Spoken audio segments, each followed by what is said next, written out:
Здравствуйте еще раз. С вами Бургундия Вайн-тур в прямом эфире. Мы едем по дороге Грон-Крю. Здесь Галина, по ту сторону камеры Татьяна. Привет. Привет всем. Да, мы только что, то есть, в принципе, мы на том самом месте стоим, возле виноградника Романе Конти. И сейчас мы будем больше рассказывать о домене Романе Конти, потому что это разные вещи все-таки. Но прежде всего я хочу вам показать, только что я говорила о том, что филоксера съела все виноградники Европы. И вот именно здесь это последний, как бы, был такой оазис Пье-Фран, настоящих европейских виноградников. И вот я хочу вам показать, как это выглядит, когда, смотрите, здесь посажен в землю американская виноградная лоза, вот это она американская, а здесь привита, это подвой, а здесь привита уже сорт Пино Нуар. И вот он отсюда, здесь этот привой, вот отсюда он уже растет. И представьте себе, что это каждая лоза так и посажена. Сделано вручную. Вручную. Есть все специальные, так они называются, как это, ясли виноградные, тут по-французски это как ясли звучит, где растут эти американские лозы, и потом на них специально подсаживают каждые эти привои. Вот, это огромная работа, потому что, говорю еще раз, филоксера, она до сих пор в земле. И она, как только вы посадите сюда, уже много раз пробовали люди садить европейские виноградники, и все равно все съедает филоксера. Вот. Но давайте теперь мы пойдем. Сейчас мы пойдем от виноградника Романе Конти к домену Романе Конти. Попрошу вас не путать, потому что это разные вещи. К сожалению, дегустацию мы не сможем вам обеспечить в ближайшее время. Потому что после того, как господину Саркози отказали, мы уже не смеем даже просить об этом. Да. Так вот, смотрите, значит, домен Романе Конти – это предприятие, которое владеет виноградником Романе Конти, да, и названо в честь этого виноградника. Но оно также владеет и другими виноградниками, например, 2/3 вот этого Романе Сен-Вивана, половиной Ришбурга. Потом еще у него есть наделы в Эшезо, Гран-Эшезо, белые вина Моншено-Краше и еще Кортоне. То есть это в среднем, мне кажется, 25 гектаров есть у дома Романе Конти, в основном в Гран-Крю и в Премьер-Крю. Но самый известный и самый, как бы сказать, лицо домена – это, конечно же, виноградник с этим крестом Романе Конти. Мекка для всех виноголиков и винотуристов. Виноголики – хорошее слово. Любители вина. Так, ну теперь я расскажу немножко об истории домена именно. То есть, как мы уже знаем, начиналось все с монахов из монастыря Романе Сен-Виван, которые здесь вот обрабатывали все эти виноградники вот в ту сторону. Но довольно быстро вот этот виноградник был продан уже в 16 веке местным аристократам, он уже не принадлежал монастырю. И именно тогда он обрел имя Романе. Что означает Романе? Честно говоря, какой-то одной версии нету. Никто, в принципе, не знает, почему назвали именно Романе. Так, давай будем идти в ту сторону. Я буду рассказывать. Ну, в общем, по ходу истории часто менялись владельцы у домена Романе Конти. Я хочу перенести вас в 1760 год, когда у домена появился новый владелец. И благодаря именно, я думаю, этому владельцу судьба дальнейшая виноградника этого домена была такой блистательной. Потому что этим новым владельцем был никто иной, как принц крови. Луи Франсуа де Бурбон, принц де Конти. Ух ты. Между прочим, правнук короля Людвига XIV. Но не только правнук короля Людвига XIV, он был еще и хорошим другом нынешнего короля Людвига XV. Правда, у него не сложились отношения с фавориткой короля маркиз де Помпадур, они были злобными врагами, так сказать. Вот. Этот принц де Конти, он не только... То есть, мало того, что он принц крови, он еще и арбитр изящества Парижа. Он еще и законодатель мод Парижа. У него в доме все сливки общества. У него салон, куда приходят все сливки общества. И самые главные, самые светлые умы того времени, такие как Вольтер или Бомарше. Еще он великий приор Мальтийского ордена, который, правда, не держал целебат. Вот. И, значит, он покупает этот домен. Покупает этот домен по цене в 10 раз больше, чем в то время продавались соседние участки виноградника на этой территории. То же самое небезызвестный Клод де Бес. Так он, значит, он купил Романе Конти в 10 раз больше. Ну, чего же ему торговаться, у него деньги есть. Мало того, принц де Конти оказался еще и прекрасным маркетологом. Почему? Потому что он сделал две замечательные с точки зрения маркетинга вещи, как по мне. Во-первых, он запретил продавать вино. Это вино вообще, он сказал, выбирайте самые лучшие лозы виноградные, делайте вино, и все вино, которое сделается из этого виноградника, поставляйте к моему столу. То есть попробовать Романе Конти можно было только придя к нему домой. Ну, а поскольку мы знаем, что он был как бы законодателем мод, и все сливки общества у него обедали, то слава о вине очень быстро распространилась, все хотели его заполучить. Вы пробовали вино Романе Конти, которое подается к столу принца де Конти? Нет, а как же его достать? Благодаря этому винные негацианты сбились с ног, чтобы найти какие-нибудь еще эти вина, и благодаря этому поднялись в цене вина соседних виноградников. Например, вино к столу будущего короля Франции, дофина, будущего короля Франции Людовика XVI, поставлялось с этого виноградника Романе Сен-Виван, потому что Романе Конти найти, увы, ему не могли, они были только у принца де Конти. Вторая вещь, которую сделал принц де Конти, это... Давай, может, я так буду идти, а ты будешь там. Тебе будет неудобно, наверное. Ладно, я буду сейчас крутиться. Хорошо.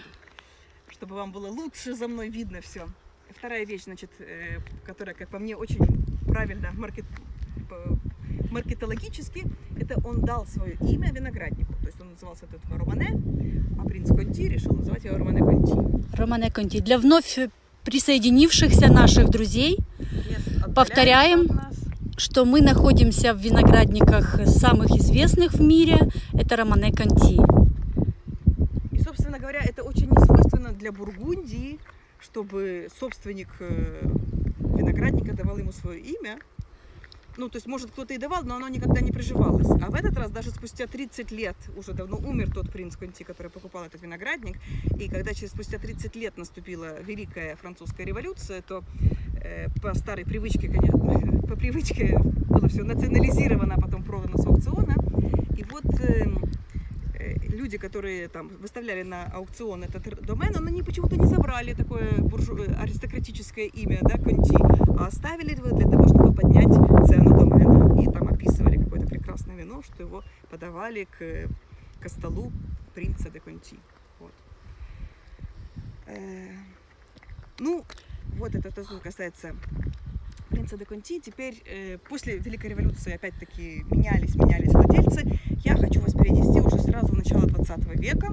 В начале 20 века, во времена Первой мировой войны, домен Романе Конти принадлежал брату и сестре Жаку Шамбону и его сестре Мари Доминик, кажется, ее звали, я уже точно не помню. Вот. Эта Мари Доминик, она вышла замуж как раз за некого Эдмона Годена де Вилена. Итак, семья де Виленов вошла, так сказать, было записано на странице истории домена Романе Конти. Это древняя аристократическая семья, родом, значит, из Нормандии. Вот. У Жака Шамбона, который как бы имел свою часть виноградника, дела шли, прямо скажем, не очень, и в междувоенные десятилетия, а вот когда наступила Вторая мировая война, он вообще оказался на грани разорения и решил свою часть домена Романе Конти продать. Вот. Но времена были тяжелые, сначала он хотел продать его Maison Joseph Drouhin, Известное вино. очень известному местному негацианту Жозеф Друан, который, кстати, в то время был эксклюзивным дистрибьютором вин домена Романе Конти. Но дело-то как раз в том, что тогдашнего главу дома Жозеф Друан, Мориса Друана, который был по совместительству мэром Бона, посадили нацисты в тюрьму. Сложно как бы вести переговоры с оккупационными войсками. Вот. И даже жена Шамбона приходила в тюрьму к Морису Друану и говорила, что давай купи наш Романе Конти. Как бы он не решился на этот поступок, потому что все было неясно. И хотя его в скором времени выпустили из этой тюрьмы, все-таки момент был упущен. Не достался Романе Конти Maison Drouhin. А вот у кого все было хорошо с немцами, так это у другого винного негацианта Анри Леруа. Значит, это тоже был негациант здесь. Дело в том, что он еще снять. Смотрите, уже начались людские города, так сказать. Вот как идет. Рядом с самыми дорогими в мире виноградниками. Уже растут помидоры Гран-Крю.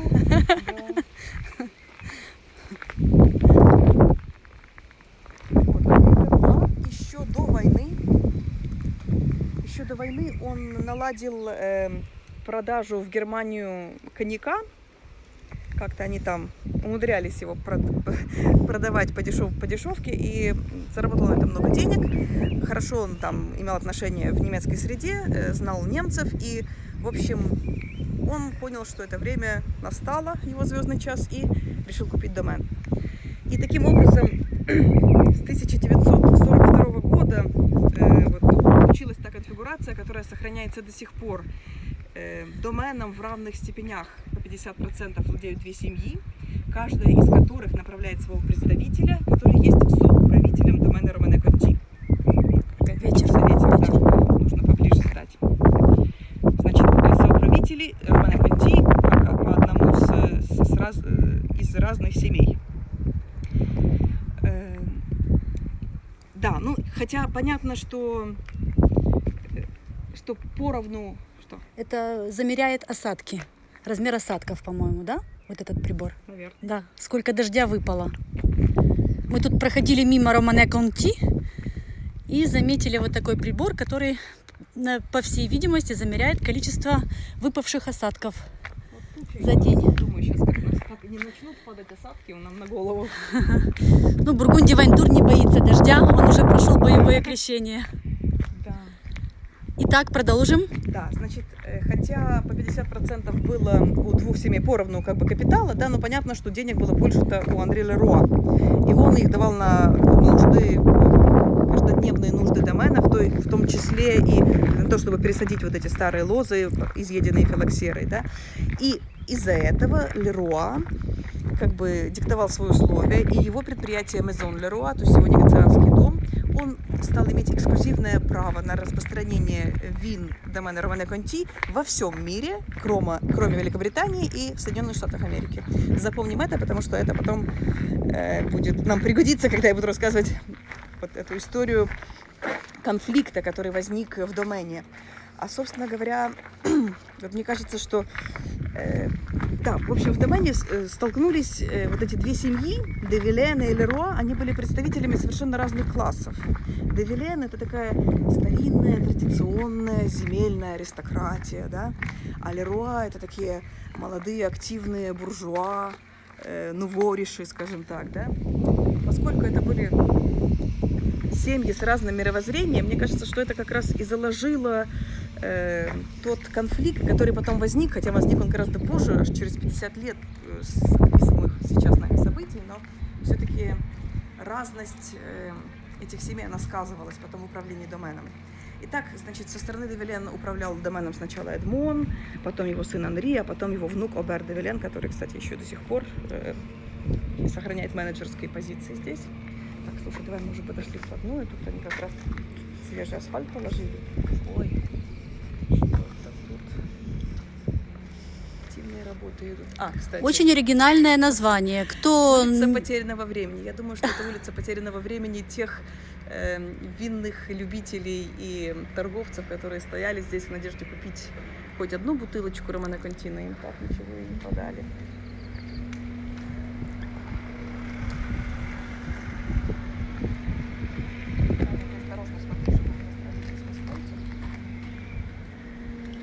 Вот, кстати, когда даже приезжают грузовик грузить бутылки, когда какие-то большие экспортные операции проходят в Америку или куда, то есть тут даже особо не заедет большой грузовик, то есть он останавливается вот здесь, возле площади. Не кружись. Они останавливаются здесь, возле площади центральной, и из домена просто выносят бутылки и складывают здесь прямо. Я не знаю, ставят ли они здесь охрану, потому что вообще-то, да, можно им... Ну, я надеюсь, что мы ничего плохого не сделаем, если снимем на видео общедоступную информацию. Тут есть информация о том, что здесь расположен пресс. Это старая винодельня монахов монастыря Сен-Виван де Верчи. Верчи находится там на Откоте в горах, ну, в смысле, выше на холме. И здесь они делали вино. Так, ну давай. Я думаю, ты можешь снять. И мы находимся сейчас в центре, если церковь, то это точно центр деревни Вон-Романе. Слушай, мы можем даже зайти в церковь, смотри. Хорошо. Довольно редкое явление.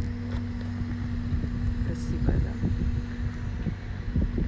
Вот так скромно живут самые богатые в мире виноделы.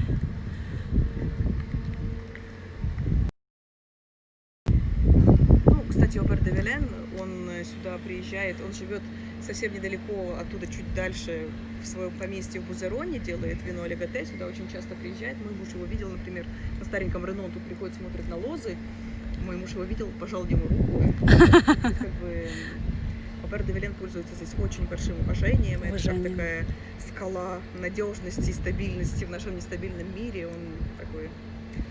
Вот, сейчас Что с Бургундией ничего не случится. да, Все. пока Обер-де-Вилен при власти в домене, с вином и с доменом ничего не случится, никому не будет продан, вино не изменит своего вкуса. Как бы, это такая надежность. Тут дело только в том, что ему уже за 80. Не знаю, ты хочешь зайти или просто так посмотреть? Ну давай просто тогда сделаем. Я буду рассказывать идти возле тебя, а ты снимай то, что как выглядит село Вон-Романе. Чуть отойдем туда. Вот вы видите, это действительно тут буквально несколько улочек.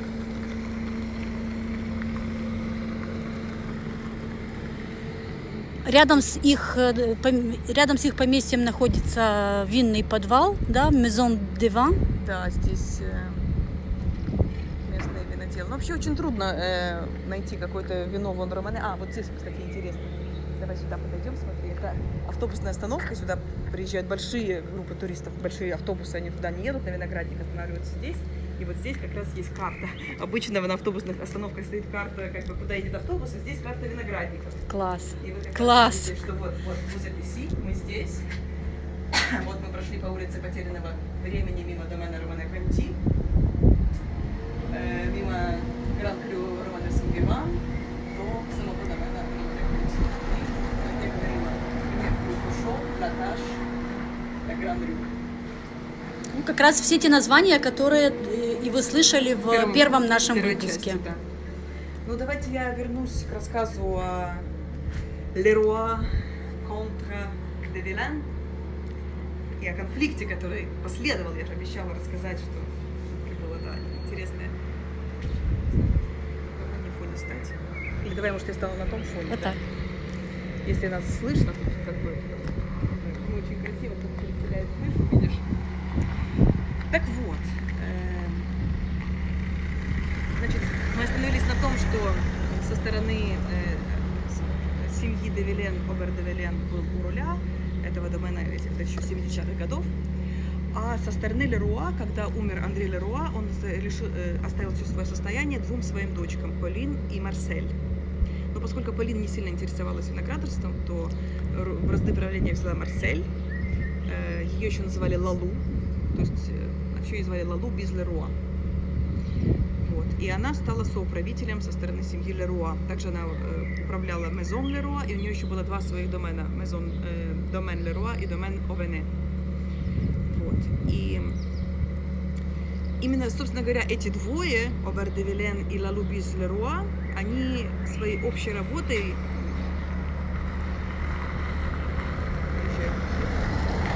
Подождем, пока проедет машина, потому что шумно.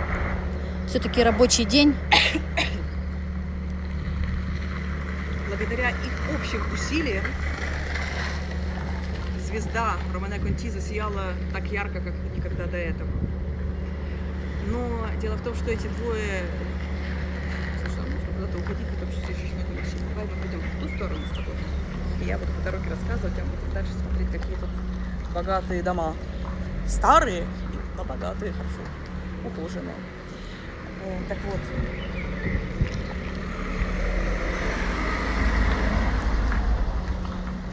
Лалу без Леруа была женщиной яркой, сильной, эксцентричной. Она Она у себя в поместье в Осадюрес, она чуть не каждую неделю устраивала званые приемы, куда съезжалась вся богема Парижа, знаменитые журналисты, знаменитые политики, актеры, писатели. Все эти вечеринки, они щедро сдабривались гран-крюшными винами из подвалов Леруа, а потом в прессе были хвалебные отзывы. То есть у нее были обширные связи, и она не стеснялась эти связи монетизировать. Она пыталась как можно дороже продать свои вина. Обер де Вилен, он человек, наоборот, очень скрытный, такой не любящий больших тусовок, щепетильный. Он изо всех сил старался, чтобы вино Романе Конти не было предметом спекуляций, что гораздо, конечно, очень тяжело при таком спросе на это вино. Вот я вам расскажу, как продавали Романе Конти. Ну, кроме того, что, конечно же, были списки на годы вперед людей, которые имеют право, поскольку бутылок купить, там официальные дистрибьюторы в каждой стране. Мало того, домане Романе Конти требовали, чтобы те дистрибьюторы, которые у них в списке, они знали еще в свою очередь, кому они продадут эти вина. То есть, если, например, я встаю в списке домане Романе Конти, но я продаю его вам, а вы вместо того, вы меня уверили в том, что вы сами выпьете это вино, а на самом деле вы его кому-то перепродали, то домен, выяснив, что это вино ушло на серый рынок через меня, он просто сразу вычеркивает меня из своего списка аллокатеров, как это называется. Кроме того, даже если, пройдя все фильтры, вы все-таки попали в этот благословенный список, и вы получите свои бутылки, вы не имеете права выбирать, что именно вы хотите. Бутылки распределялись по 12, в наборе по 12 штук. То есть вам выдавали определенное количество наборов, бутылок, которые включали в себя Романе Конти, Романе Сен-Виван, Ришбур, Эшезо, Гран-Крю, еще несколько премьер-крю. И только с этими наборами вы могли, то есть вы не могли купить отдельно Ришбур или отдельно Латаш, это было невозможно. И вот, значит, что произошло. Как мы помним, Леруа имели право распространять бутылки Романе Конти во всем мире, кроме Великобритании и Америки. И вот как-то Ла Лу без Леруа продала определенное количество наборов этих бутылок швейцарскому негацианту, который оказался человеком не очень проверенным и надежным. Он быстренько, это было в 1992 году, он быстренько достал бутылки Романе Конти, продал их по огромной цене, а все остальное, там, Ришбург или Аташи всякие, он их сплавил подешевле, и многие из этих бутылок попали на американский рынок. И когда официальный поставщик домена Романе Конти, который покупал свои бутылки у Обера де Вилена, привез их в Соединенные Штаты, он продавал там, он обнаружил, что рынок наводнен другими такими же бутылками. Это же миллизима 88 года, который продается за гораздо более дешевые деньги. Он настолько разозлился, что он взял все эти бутылки и отправил их назад Оберу де Вилену. И потребовал выкупить это все и еще и возместить ему там, его убытки. По Оберу де Вилену это, конечно, был большой удар по его самолюбию раз и по карману два. Он вызверился на Ла Лу без Леруа, как это так, ведь, собственно говоря, это она продала этому швейцарцу. Они поняли уже, это как что вино. Но Ла Лу без Леруа отказалась участвовать материально, то есть как бы она отмела любые, отмела любые претензии, сказала, что она не будет компенсировать вклад. И тогда Обер де Вилен созвал совет, на котором было решено отстранить Ла Лу без Леруа от управления домена. И против благодаря этому удалось собрать большинство голосов. Поэтому с 90-х годов Ла Лу без Леруа больше не имеет отношения к домену Романе Конти, но у нее все хорошо, как бы она заведует своими доменами Авернуа и Леруа, продает свои бутылки реально в 10 раз дороже, чем другие аналогичные бутылки других доменов. Это самое, я думаю, дорогое вино Бургундии сейчас из домена Леруа. Вот. А на место Ла Лу пришел сын старшей сестры Полин, Анри Фредерик Рош, который умер, по-моему, в прошлом году. И сейчас на место, опять-таки, от семьи Леруа придет дочь той самой Ла Лу без Леруа.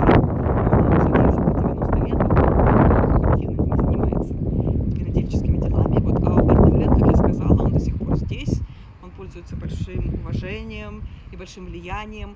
Он как раз тот, кто много сделал для того, чтобы Клима, Бургони были внесены в список достояния ЮНЕСКО. Вот, и что еще могу сказать? Да, я еще обещала рассказать только единственный вариант, почему же русский, кто же там русский в этом. Да, хотела Потому только что мы напомнить. говорили о том, что семья Годен де Вилен — это представители французской аристократии, но была очень интересная история. Значит, как мы помним, что сестра Жака Шамбона, которая привезла в семью де Виленов тот самый Романе Конти, она вышла замуж за Эдмона Годена де Вилена, но очень быстро умерла. То есть у них был сын Анри, но потом она умерла, и Эдмон решил жениться. И выбрал он себе в жены русскую эмигрантку, намного младше его, ее звали Ольга Зиновьева. Похоже, она была дочерью санкт-петербургского губернатора, которые бежали после революции во Францию. Вот. Ну, бургундская аристократия немножко, конечно, косо посмотрела на этот брак. Но настоящий скандал разразился, когда сын, уже довольно-таки себе молодой человек, сын Эдмона де Вилена, Анри де Вилен, влюбился в младшую сестру этой самой Ольги Елены. Там был большой скандал между отцом и сыном, но, очевидно, любовь оказалась сильнее.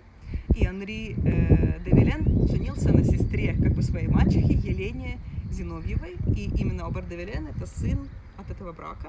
То есть он наполовину русский, он даже владел русским в детстве, но, похоже, сейчас говорит, что уже не говорит на русском языке. Так что вот такая вот история про настоящую французских аристократов, которые... И про любовь. На проверку. И про любовь, да, все тут есть. Любовь, предательство, богатство и такое.